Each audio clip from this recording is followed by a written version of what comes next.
A tariff truce is here, but China might still have a kill switch on U.S. power. Both sides lowered trade barriers for 90 days, unlocking $600 billion in stalled goods. But reports say China embedded power-killing tech in solar hardware.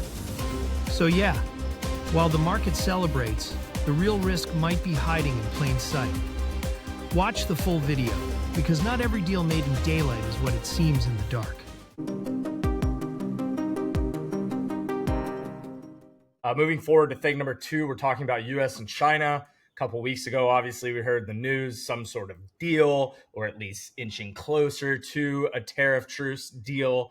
Looks like we are seeing some movement. We're starting to get more information about what actually was in those conversations. And also something interesting, Gary, that you'll talk about just in terms of China and their ability to maybe play some games with U.S. power generation. Thing number 2, Gary, we're talking a ceasefire on Chinese tariffs.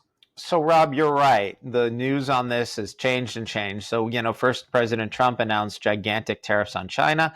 Then he raised them, and the Chinese got very angry, and they claimed they didn't care about doing business with the United States. They said, we don't care. We'll just, sell to somebody else.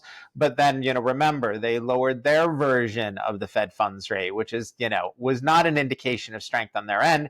A few weeks ago, U.S. negotiators were saying, we're talking to China, we're close to a deal with them. And the Chinese were out in the press saying, no, we're not talking and we're not close and there's nothing happening. But then last weekend, there was, again, talk from the U.S. side saying we're close or we have a deal with China. And this time, China came out, their negotiators came out and said, yeah, we've been talking and things are headed in a positive direction. So last week, at the beginning of the week, we got the news that the U.S. and China came closer to a trade agreement. Now, it's really important to note that we do not have an agreement with China. What we have is a 90-day reduction in the new extraordinary tariffs. The U.S. was over 140%. At some point, it becomes an embargo. Now, the U.S. for 90 days is lowering their tariffs on Chinese goods to 30%. China, which had raised theirs to really high rates on U.S. goods, they're dropping their tariffs on U.S. imports to 10%. And that's where we got the tariff semi-truce title for this episode. And it's going to give both countries 3 months to relieve some pressure on international trade, with an estimated $600 billion in pause shipments likely to resume. And, again, I want to reiterate, they do not have a deal. They have 90 days of lower tariffs to talk about a deal and see what they can come to. And, it's important to note that the agreement that they came to does feature meaningful action from both sides, but there are still plenty of underlying issues that led to these tariffs in the first place. And that's the thing I want to emphasize.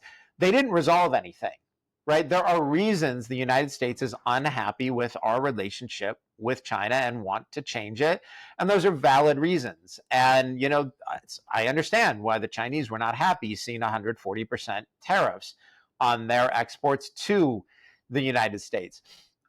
This agreement doesn't resolve those issues. It just brings tariffs down to a reasonable level while both sides agree to talk for 3 months. And so, we need to start domestic manufacturing, but the transition away from cheap Chinese goods could be painful for a while. We'll see what happens here. President Trump is going to have to come back with a deal to protect his reputation. And I know he knows that, as do Chinese negotiators. Yeah, you're hearing, Gary, especially from the press, right, with, hey, any sort of decoupling from China means that there could be more inflation. Are there any risks with us keeping just our current trade agreements, especially with the press saying, hey, this decoupling is just going to accelerate inflation again even more? So, Rob, you're bringing up the key issue. And one of the things that's frustrated me on this topic, and we've been talking about it on this show for months now, is almost everybody talking about tariffs and these economic issues only presents their side of the story, right? The pro-tariff people are talking about onshoring manufacturing. The anti-tariff people are talking about inflation and jobs. And so, they're on the inflation side of it. And so it's complicated things, because I don't think there are a lot of people other than us talking about both sides of this. Now, the question of whether these tariffs will lead to inflation for the US is a really good and open one. Now, everybody who's, supposedly qualified to talk about it says, hey, tariffs are a tax, you raise prices, we're going to see higher prices here. And that is a completely reasonable and valid way to think about things. However, the other side of that is most countries have big tariffs on other goods. They've got tariffs on US goods coming there. They manage fine. And we've had tariff increases. President Trump announced tariffs in his first term, and people thought that we would have inflation based on that. And we didn't. It didn't happen. So, the experts predicted more inflation then. It didn't happen. And they were it was such not a big deal that the following administration, the Biden White House, kept those tariffs in place and nobody seemed to notice. It didn't bother anybody when it was a different party in the White House.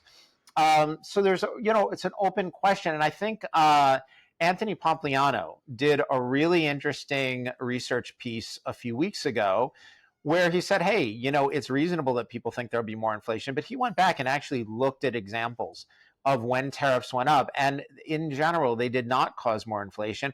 I think people underestimate the ability of Americans to start producing again, and that additional production can bring down prices. Now, the other side of all of this is, the people who are saying, well, if we decouple from China, we'll have inflation. And let's just assume for this segment that is the case. I'm not convinced it is, but let's say it is. So they're saying, well, nobody wants higher prices. And it's really easy to say, well, yeah, of course. Mm-hmm. Of course we don't want no one wants more inflation. I hate inflation. We all hate inflation. Right. And so it would be really easy to say, well, great, you guys win this round. You win the argument. However, this is a really important thing to convey because nobody's looking at the whole picture. At least they're not talking about it. Last week, it was reported that China snuck rogue communication devices and solar inverters and batteries. So these are the devices that you use to send power from solar panels produced in China to the grid. And these communication devices are hidden.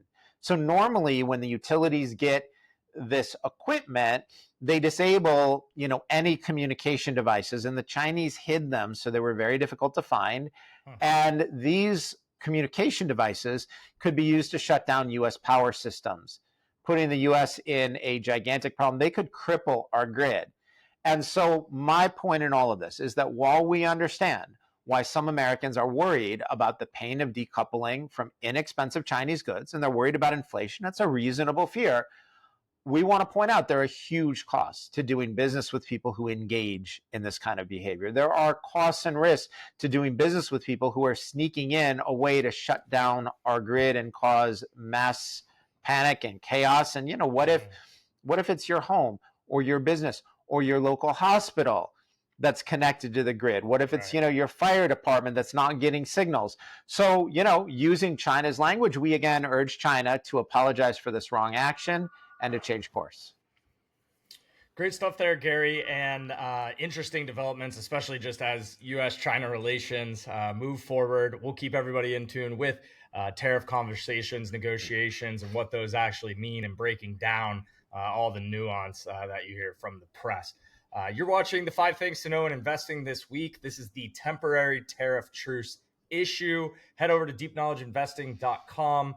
You can sign up for a free subscription. That'll get you added to our email list. You'll receive notifications on all new versions of the 5 Things, as well as we'd love if you consider a premium subscription, access to all of the current recommendations, premium content, paywalled content, and access to DKI webinars, board of advisors, lots of other great perks there.